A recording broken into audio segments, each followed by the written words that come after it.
Што секојаш е по-добро вие да го правите тоа, кога јас само да ви објаснувам.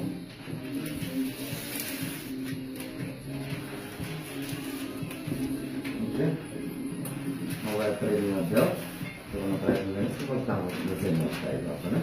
Пошто има и резервна варијанта тука за вршење на дома, ако нешто не се појави проблем таму.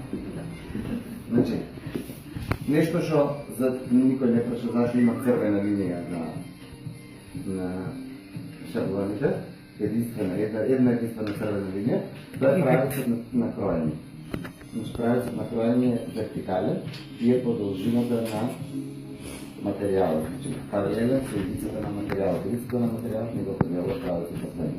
Освен, ако имаме дизајниран материјал или материјал во линии, или ако сакаме калейдоскоп да правиме, тоа што одредуваме како ќе се крои материјал. Меѓутоа, нормално мора вертикално да се постави материјалот. Преска спомна за последниот дизајн десно, дека може да се користи bias cut. Bias cut се користи најпознат на денешницава. Кажи штрех. Джон Галиано. Значи најдобар мајстор за штрек. Под 45 степени од веќе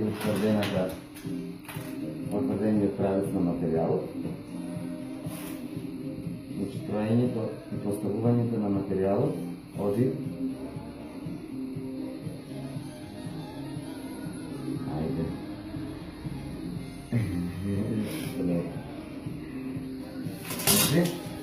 ако ова ни била должината на материјал претходно, значи шаблонот ќе го поставуваме така.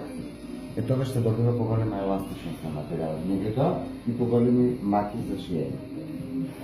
Секоја користење на bias подразбира прво познавање на материјалот, второ, да се скрои материјалот, мора да се искрца на рака и да се остави 24 сати да виси на закачалка, за да се истегне целиот еднак. Значи не можете парче по парче да ги обесите и да тегнат, пошто различна должина има сите парчиња, нема еднакво да се тегнат, прво ќе ги скрцата, после ќе го поставите една вечер да прележи, па после утре можете да се работи со него. Значи, пробајте да го залеките ова. Заедно сите, а после секој ќе треба да ги скопира базата и да се направи за себе си.